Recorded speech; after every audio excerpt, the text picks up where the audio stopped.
Hello students, today we have to start the fifth part of rotational dynamics. In that part, we have to study the centripetal force. In previous lecture, we have studied centripetal force. Now, we have to concentrate on centrifugal force. After that, pseudo force, frame of reference, and its example. तर आपल्याला आज centrifugal force बघायचे, पण centrifugal force बघण्या अगोदर आपल्याला sudo force म्हणजे काय ते बघावं लागेल आणि सुडो फोर्स बघण्याच्या अगोदर फ्रेम ऑफ रेफरन्स काय असतं हे बघणार आणि त्यासाठी काही आपण एक्झाम्पल घेऊ आणि त्यानंतर आपण सेंट्रीफ्युगल फोर्सची डेफिनेशन सांगू. तर आता सगळ्यात अगोदर बघू आपण frame of reference. The frame of reference मध्ये दोन टाइप आहेत. There are two types, inertial and non-inertial. Inertial frame of reference म्हणजे काय आणि non-inertial frame of reference म्हणजे काय ते आपण बघू. तर inertial frame of reference मध्ये काय असतं का acceleration 0 असतं. acceleration 0 म्हणजे काय, velocity जर कॉन्स्टंट असेल तर acceleration 0 होतं आणि non-inertial frame of reference मध्ये acceleration हे 0 नसतं. म्हणजे acceleration is not 0, म्हणजे body is in accelerated form. आता तुम्ही म्हणणार नेमकं कोणाचं acceleration 0, तर जे ऑब्झर्व करणार आहे तर ऑब्झर्वरचं acceleration 0 पाहिजे. या ठिकाणी ऑब्झर्वरचं काय पाहिजे, ऑब्झर्वरचं जे acceleration आहे ते 0 नाही पाहिजे. म्हणजे या केस मध्ये बॉडी एक्सेलरेटेड मोशन मध्ये असणार आणि या केस मध्ये बॉडीची एक्सेलरेशन 0 असणार. आता तुम्ही म्हणणार याचा अजून आयडिया क्लिअर नाही झाली, त्यासाठी आपण काही एक्झाम्पल्स घेऊ. बघा यामध्ये आता जर आपण कार मध्ये चाललोय आणि कार मध्ये अचानक स्पीड वाढवली म्हणजे काय केलं, एक्सेलरेट केलं. तर एक्सेलरेट केल्यानंतर काय होतं, एक्सेलरेट केल्यानंतर आपल्याला असं फील होतं तर कोणीतरी आपल्याला मागे ढकलतं, म्हणजे आपल्यावर फोर्स लागतं ऑपोजिट डायरेक्शनने. आता त्या जागेवर जर आपण अचानक ब्रेक लावला, सडनली ब्रेक अप्लाय केला, त्या केस मध्ये काय होतं का आपल्याला असं वाटतं कोणीतरी आपल्याला काय पुढे ढकललंय. हे जे इफेक्ट आहे ते इफेक्ट आहे सुडो फोर्स.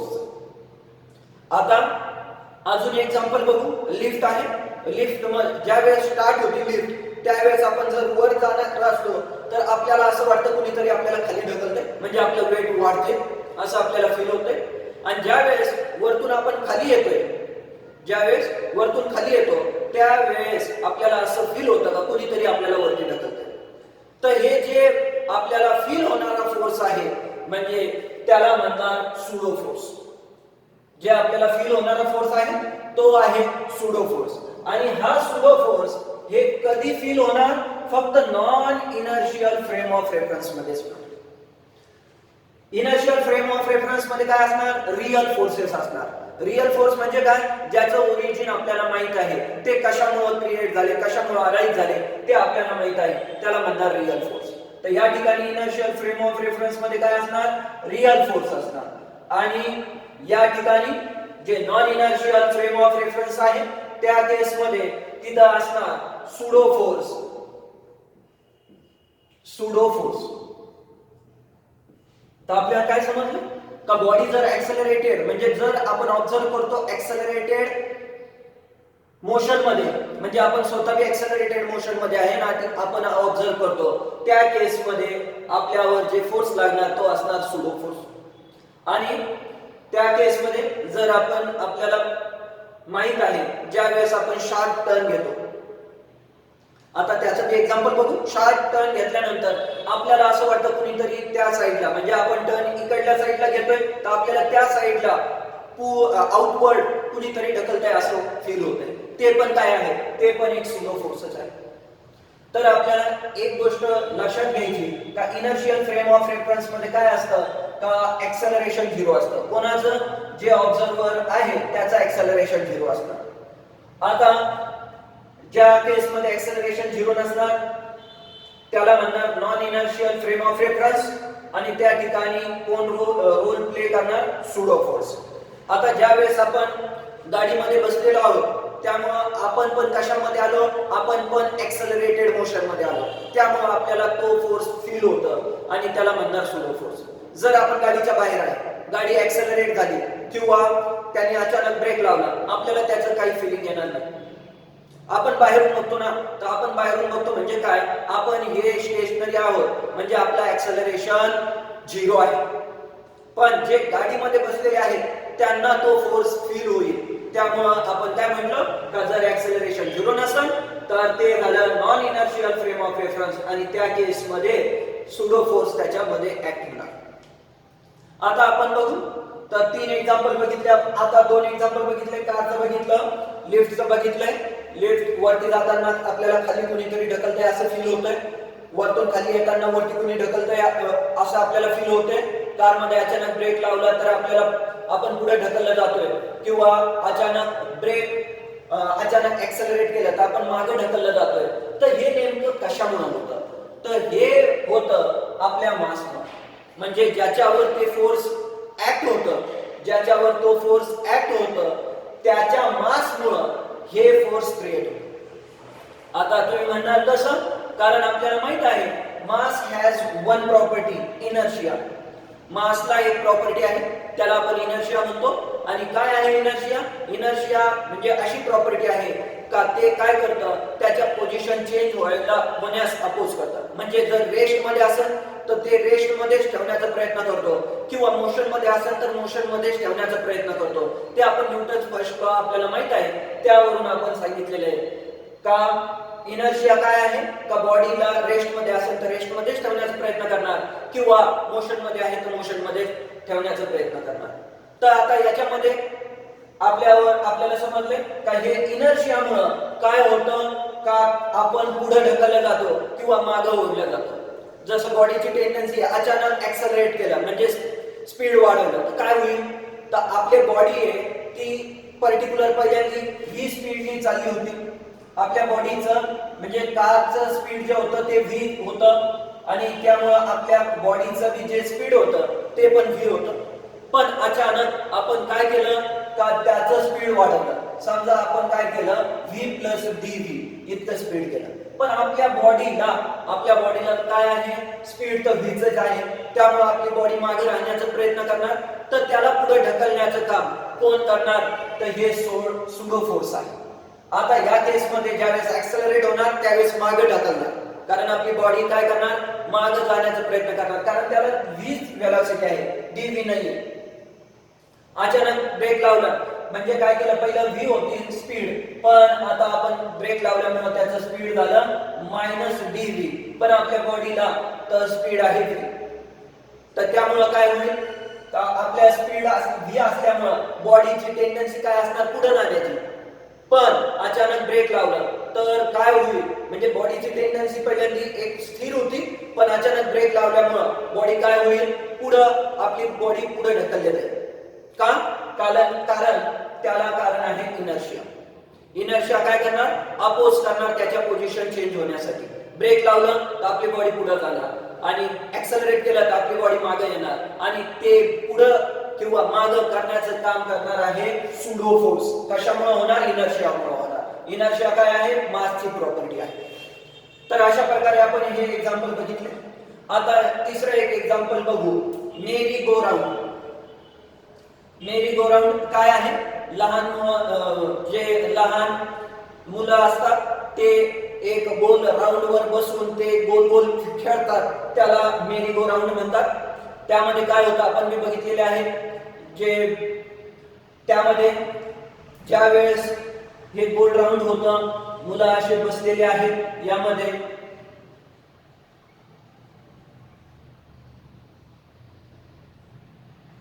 तर ह्या केस मध्ये ज्या वेळेस हे युनिफॉर्म स्पीड मध्ये फिरणार म्हणजे काय आता यामध्ये युनिफॉर्म स्पीड मध्ये फिरतोय म्हणजे काय झालं का युनिफॉर्म स्पीड मध्ये फिरतंय म्हणजे त्याची वेलोसिटी कॉन्स्टंट झाली, आणि जर वेलोसिटी कॉन्स्टंट झाली तर त्या केस मध्ये काय होईल, एक्सेलरेशन 0 होईल, आणि एक्सेलरेशन 0 झालं तर कोणत्या कॅटेगरी मध्ये येईल, ते येईल इनर्शियल फ्रेम ऑफ रेफरन्स. आणि इनर्शियल फ्रेम ऑफ रेफरन्स मध्ये जर आपण इथं किंवा कोणी तिथं बसलेलं आहे आणि ते बसलेल्यांनी जर डोळे बंद केले तर ऍक्च्युअल मध्ये ते सर्क्युलर पाथ मध्ये फिरतंय, पण त्याला असं फील होईल का आपण स्टेशनरी आहोत. का फील होईल, कारण या केस मध्ये हे सर्क्युलर पाथ फॉलो करण्यासाठी त्याच्यावर सगळ्यात अगोदर सेंट्रिपिटल फोर्स लागणार आहे. नंतर आता त्याच्यावर एक अपोजिट फोर्स पण लागणार आहे. का फोर्स अपोजिट लागणार आहे, का त्याचे तो फोर्स त्याला सेंटर पासून आगे काय करणार, ऍक्ट करणार. एक आहे सेंटर कडे, एक आहे सेंटर पासून लांब. तर त्या केस मध्ये आता जर हा फोर्स आणि हा फोर्स दोन्ही इक्वल असतील, जर हे दोन्ही फोर्स इक्वल असतील तर त्या केस मध्ये आपण हे इथं जे बसलेलं आहे त्याला आपण रेस्ट मध्ये आहे असं फील होईल. म्हणजे त्याने जर डोळे बंद केले तर त्याला रेस्ट मध्ये आपण आहोत असं फील होईल. कधी, जर वेलोसिटी कॉन्स्टंट असेल तर. का, वेलोसिटी कॉन्स्टंट तर एक्सेलरेशन 0, एक्सेलरेशन 0 म्हणजे इनर्शियल फ्रेम ऑफ रेफरन्स मध्ये आलं, आणि त्यावेळेस सेंट्रिपिटल फोर्स आणि सेंट्रिफ्युगल फोर्स हे दोन्ही इक्वल होते. सेंट्रिफ्युगल फोर्स आपण त्याची डेफिनेशन नंतर बघू, पण एक पण काय आहे, सुडो फोर्स आहे. आता इकडे बघा, यामध्ये काय होईल, आता ज्या वेळेस आपण बोललो का वेलोसिटी कॉन्स्टंट आहे, आपण आता बोलू का ज्या वेळेस स्टार्टिंगला म्हणजे ज्या वेळेस राऊंड स्टार्ट केलं त्यावेळेस त्याची वेलोसिटी तर कॉन्स्टंट नसणार. पहिल्यांदा रेस्ट मध्ये होता, नंतर इन्क्रीज होत चालली, तर इन्क्रीज होत असताना त्यावेळेस त्या जे या ठिकाणी बसलेला आहे त्याला काय फील होईल, त्याला असं फील होईल का कुणीतरी आपल्याला बाहेर ओढतंय, कुणीतरी आपल्याला आउटवर्ड पुल करतंय, आणि जे आउटवर्ड पुल करतंय त्याला म्हणणार सेंट्रिफ्युगल फोर्स. तुम्ही म्हणणार का असं फील होतं, कारण ज्या वेळेस स्टार्टिंगला युनिफॉर्म सर्क्युलर मोशन नाही आहे, म्हणजे त्याच्यामध्ये जे स्पीड आहे ते कॉन्स्टंट नाही, आणि स्पीड कॉन्स्टंट नाही म्हणजे स्पीड इन्क्रीज होतंय, तर त्या केस मध्ये सेंट्रिफ्युगल फोर्स जे आउटवर्ड ओढणारा आहे ते ग्रेटर असणार centripetal force. Centripetal force centre कडे नेणारा, सेंट्रिफ्युगल सेंटर पासून अवे. तर आता सेंटर कडे ओढणारा सेंटर पासून लांब ओढणाऱ्यापेक्षा कमी आहे, म्हणजे इकडे सेंटर कडे जाणारा कमी, सेंटर पासून लांब जाणारा जास्त आहे. त्यामुळे स्टार्टिंगला काय होणार, तुम्हाला असं फील होणार का कोणीतरी आपल्याला बाहेर ओढते. पण आफ्टर सम टाइम, एक पर्टिक्युलर टाइम नंतर हे जे स्पीड आहे ते मॅक्सिमम त्याचं स्पीड अटेन करणार, म्हणजे ते जे स्पीड होईल ते जे स्पीड आहे ते युनिफॉर्म होईल, आणि जसंच युनिफॉर्म झालं स्पीड तर हे याचा एक्सेलरेशन 0 होईल. एक्सेलरेशन 0 झालं त्यावेळेस त्यांनी जर डोळे बंद केले तर त्याला असं फील होईल का आपण रेस्ट मध्ये आहे. आता या केस मध्ये समजलंय, तर आपल्याला काय समजलं का ज्या वेळेस स्टार्टिंगला यामध्ये जे बसलेलं आहे त्याला असं फील होईल तर कुणीतरी आपल्याला बाहेर ओढतंय. का, कारण बाहेर ओढणारा फोर्स आतमध्ये ओढणाऱ्या फोर्स पेक्षा जास्त आहे. बाहेरचा फोर्स जास्त आहे आतपेक्षा, म्हणून त्याला फील होतंय बाहेर कोणीतरी ओढतंय. आणि ते का फील होतंय, कारण ते स्पीड आहे ते कॉन्स्टंट नाही आहे, आणि कॉन्स्टंट नसल्यामुळे एक्सेलरेशन 0 नाही. तर हे झालं स्टार्टिंगची position non inertial frame of reference मध्ये आहे. आणि नंतर ज्या वेळेस काय केलं, स्पीड कॉन्स्टंट झालं. स्पीड कॉन्स्टंट झाल्यामुळं काय होईल का या ठिकाणी स्पीड कॉन्स्टंट झाल्यामुळं एक्सेलरेशन 0 होईल, आणि एक्सेलरेशन 0 झाल्यामुळं त्याला असं फील होईल का आपण रेस्ट मध्ये आहे. का रेस्ट मध्ये आहे, कारण सेंट्रिफ्युगल फोर्स आणि सेंट्रिपिटल फोर्स हे दोन्ही काय असणार, इक्वल असणार, आणि त्यामुळं त्याच्यावर नेट रिझल्ट हे 0 असणार. तर आपण इकडे बघू काय बघितलं आपण, का centripetal force balance by centrifugal force. कधी, ज्यावेळेस युनिफॉर्म जे स्पीड आहे ते युनिफॉर्म असणार, म्हणजे एक्सेलरेशन 0 असेल त्यावेळेस. तर काय होईल, सेंट्रिपिटल फोर्स नेमकं काय आहे या केस मध्ये, नेट सुडो फोर्स, म्हणजे जितके बी सुडो फोर्स आहेत त्यांचा रिझल्टंट, त्यांचं नेट हे काय आहे सेंट्रीफ्युगल फोर्स. तसंच सेंट्रिपिटल फोर्स काय आहे या केसमध्ये सेंट्रिपिटल बी काय आहे तर रिझल्टंट ऑफ रियल फोर्सेस.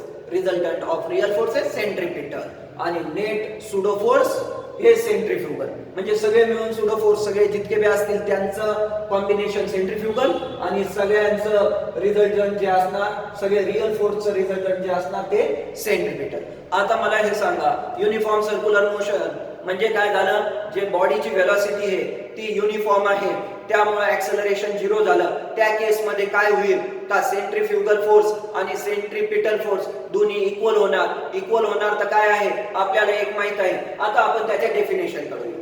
कोणाच्या डेफिनेशन कडे सेंट्रिपिटल फोर्सच्या डेफिनेशन कडे. काय असणार the force which is directed away from the centre of circle along the radius. परत एकदा ऐका the force which is directed away from the center of circle along the radius is called centrifugal force. The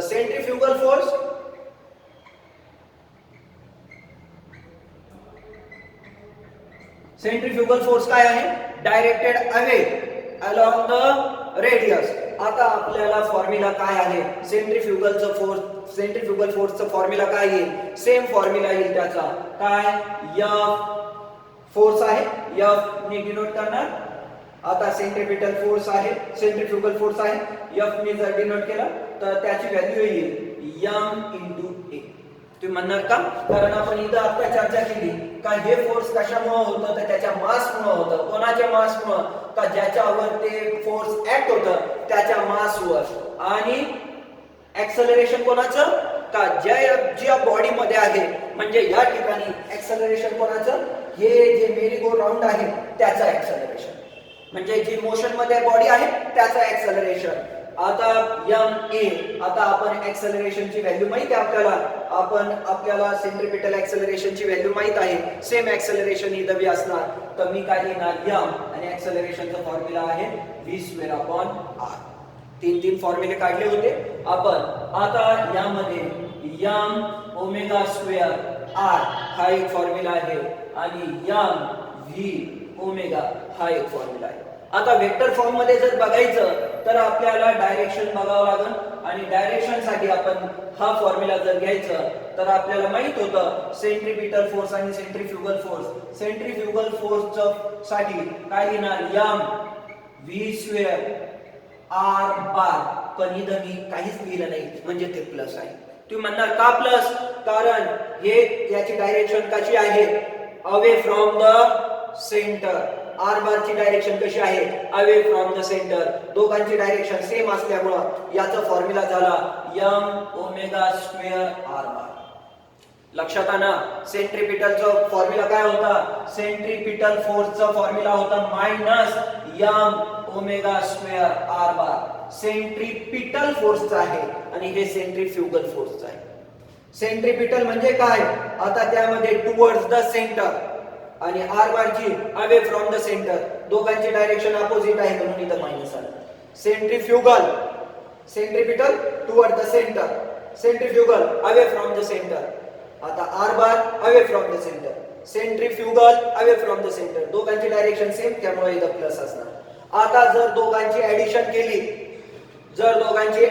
केली तर आपल्याला answer 0 भेटणार म्हणजे net force काय होईल त्याच्यावर 0. म्हणून त्याला काय फील होईल का आपण रेस्ट मध्ये आहोत. तर याला रिप्रेझेंट करण्यासाठी आपण काय लिहू शकतो रिझल्टंट फोर्स काय लिहिणार -m v²r बार म्हणजे काय हे आहे सेंट्रिपिटल फोर्स. सेंट्रिपिटल फोर्स आपल्याला माहिती आहे -m ω²r बार. आता आपण दोघांची ऍडिशन करू. कोणाची ऍडिशन m ω²r बार हे काय झालं centrifugal force. Summation of real forces म्हणजे काय resultant of all real forces म्हणजे काय सेंट्रिपिटल फोर्स. आता सेंट्रिपिटल फोर्स बघा m ω²r बार आणि सेंट्रिपिटल काय -m ω²r बार. दोघांची जर ऍडिशन केली आपल्याला व्हॅल्यू भेटेल 0 आणि त्यामुळे त्याला काय फील होईल का आपण रेस्ट मध्ये आहोत. अशा प्रकारे आपण हे संपवलं. परत एकदा सांगतो समरी मध्ये आपल्याला आज बघायचं होतं सेंट्रिफ्युगल फोर्स. आज आपण बघितलं सेंट्रिफ्युगल फोर्स काय आहे. It is the force which is acting away from the center of circle along the radius. आता त्यासाठी आपण सुडो फोर्स बघितलं. सुडो फोर्स काय आहे? काय हे एक फोर्सेस आहे जे फील होतात, त्याचं ओरिजिन आपल्याला माहित नाही, कशामुळे क्रिएट होतात ते माहित नाहीये, पण आपण हे गोष्ट तर आपल्या लक्षात आली का ते नेमके त्याला क्रिएट करण्यासाठी कोण कारणीभूत आहे? मास आहे. आणि मास मधली प्रॉपर्टी इनर्शिया आहे. कारण त्याची टेंडन्सी असते का त्याचे पोझिशन चेंज होऊ न देणे, आणि या ठिकाणी एक्सेलरेटेड मोशन मुळे त्याची टेंडन्सी त्याला चेंज करावी लागते, आणि म्हणून काय होतं? त्याच्यावर फोर्स क्रिएट होतं, आणि त्या फोर्सला म्हणणार सुडो फोर्स. आता त्यानंतर फ्रेम ऑफ रेफरन्स साठी आपण बघितलं इनर्शियल फ्रेम ऑफ रेफरन्स आणि non inertial frame of reference. Inertial frame of reference मध्ये बघितलं आपण का एक्सेलरेशन हे 0 असणार. कोणाचं? जे ऑब्झर्व करणार आहे, ऑब्झर्वरचा एक्सेलरेशन 0 असणार. नॉन इनर्शियल मध्ये जे ऑब्झर्वर आहे त्याचा एक्सेलरेशन नॉन 0 असणार. आता या ठिकाणी जे इनर्शियल फ्रेम ऑफ रेफरन्स मध्ये असणार त्या फोर्सला म्हणणार रियल फोर्स, आणि जे non inertial frame of reference मध्ये घेणार ते असणार सुडो फोर्स.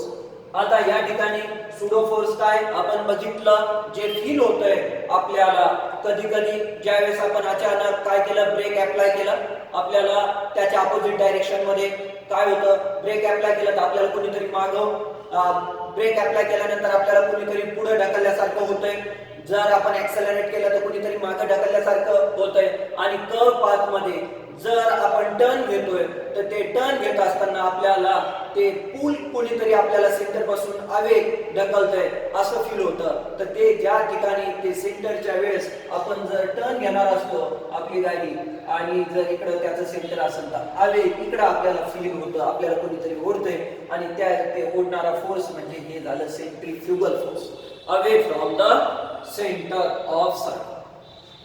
हे झाले. त्यानंतर आपण मेरी गो राऊंडचं बघितलं. जर ते युनिफॉर्मली रोटेट होत असेल तर त्याच्यावर त्याला त्यांनी जर डोळे बंद केले तर त्याला असं फील होईल का आपण रेस्ट मध्ये आहे. ऍक्च्युअल मध्ये ते सर्क्युलर पाथ मध्ये फिरतंय हे लक्षात घ्या, पण त्याला असं फील होईल का आपण काय आहे, रेस्ट मध्ये आहे. आणि का फील होईल तर आपण त्याचं बघितलं, कारण जे सेंट्रीपिटल फोर्स आहे आणि सेंट्रीफ्युगल फोर्स आहे दोघांची जर ऍडिशन केली तर 0 म्हणजे त्याच्यावर जे फोर्स लागणार आहे ते 0 होईल. त्यामुळे त्याला असं फील होईल का आपण रेस्ट मध्ये आहोत. पण ज्यावेळेस स्टार्ट करणार तर स्टार्टिंगच्या वेळेस काय होईल, याचं स्पीड वाढणार, आणि वाढणार म्हणजे चेंज इन स्पीड म्हणजे काय झालं, एक्सेलरेशन असणार. एक्सेलरेशन म्हणजे non inertial frame of reference मध्ये जाणार, आणि त्या केस मध्ये त्याला असं फील होईल का कुणीतरी आपल्याला बाहेर ओढतंय, आणि इकडे आउटसाइडला ओढतंय. आणि कोण ओढतंय तर ते झालं सेंट्रीफ्युगल फोर्स, आणि ते सेंट्रीफ्युगल फोर्स हे सेंट्रीपिटल फोर्स पेक्षा जास्त असल्यामुळे त्याला आउटवर्ड फोर्स हे काय करणार, बाहेर घेणार. आणि त्यानंतर आपण त्याचं बघितलं का सेंट्रीपिटल फोर्सचा फॉर्म्युला, सेंट्रीफ्युगल फोर्स हे m ओमेगा स्क्वेअर r बार आहे. पॉझिटिव्ह कशामुळे, कारण r बार आणि हे फोर्स दोघांची डायरेक्शन सेम आहे, away from the centre of circle. Centripetal force toward the centre आहे, radius away from the centre आहे, त्यामुळे मायनस आलं, दोघांची सम केली तर आपल्याला आन्सर 0 भेटते. आणि सेंट्रीफ्युगल फोर्सचं पण फॉर्म्युला काय भेटल, same as a centripetal force, फक्त डायरेक्शन अपोजिट असणार. ठीक आहे. अशा प्रकारे आपण हा आज लेक्चर संपवतोय. नेक्स्ट लेक्चर मध्ये आपण पुढचे टॉपिक बघू. थँक्यू.